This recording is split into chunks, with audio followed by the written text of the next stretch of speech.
When we start tasting wine and really want to learn more about it, one of the first things we do is start paying more attention when we taste wine on the first sip.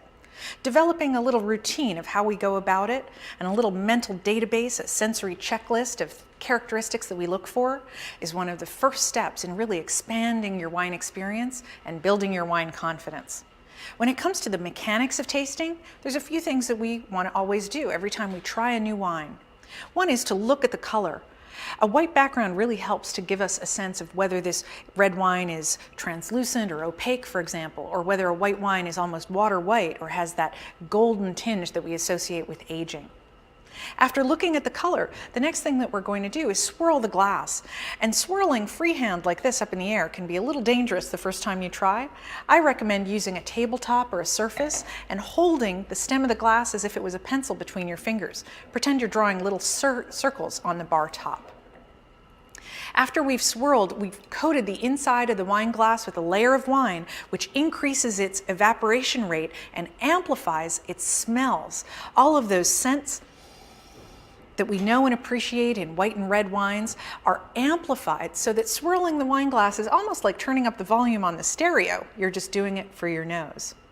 After we've swirled and given it a sniff, we're going to take a nice sip, a little bit larger than you might take as a sip socially, and squish it around on the inside of the mouth before we're ready to swallow.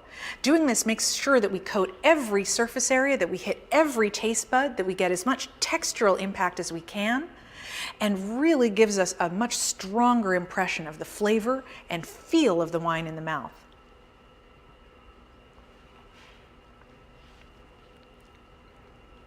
You can almost pretend you're chewing the wine, or even like it's your mouthwash in the morning. The important thing is to hold it for a few seconds and make sure you hit every surface. Among our senses, there are 4 that we use when we're tasting wine: visual, sight. We look at taste, smell, and touch as well. On visuals, this is definitely a red wine, not a white or a pink wine. And in terms of its density of color, we have translucency at the core. So this is on the paler end of the spectrum. In terms of flavor and taste on the taste buds, this wine, when I tasted it, did not have any noticeable sweetness at the tip of the tongue. So it's a style that we would call dry, meaning not sweet at all.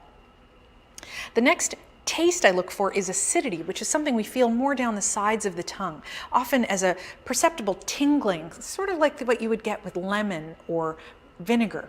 This would be a medium acidity wine. When we come to the next sense that we're going to examine, that is our olfactory sense. But we remember that smell does not just come this way when we inhale from the glass, but also scent rises up from the mouth through the retronasal passage to reach our olfactory center every time we taste the wine as well. And in terms of flavors, we look for 2 categories: the wine's fruit, which is all of the smells and flavors that are associated with the grapes and winemaking, which of course occur in all wines, and the smell and flavor of oak, which only occurs when we use new oak barrels for either fermenting or maturing the wine.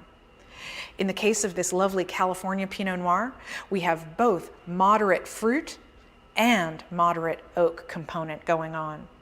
Last but not least, the last items on our sensory checklist are to look at tactile sensations, things we perceive with our sense of touch. And no, I don't mean that we're going to be feeling the wine with our fingers. I mean that we're going to be feeling it inside the mouth. Wines of different alcoholic strength feel different in terms of their texture, with higher alcohol wines feeling fuller bodied and lower alcohol wines feeling lighter and more sheer in the mouth. This wine at about 13.5% alcohol, though, is right at the medium-bodied end of the spectrum. Generally speaking, tannin is something that expresses itself as a feeling of dryness, almost like somebody has patted off the top of your tongue with a paper towel. This Pinot Noir is on the low end, the soft end of the tannin spectrum, and is not something that would be described as astringent or aggressive. And this covers our tasting technique. We're going to see, we're going to swirl, sniff, sip, and savor.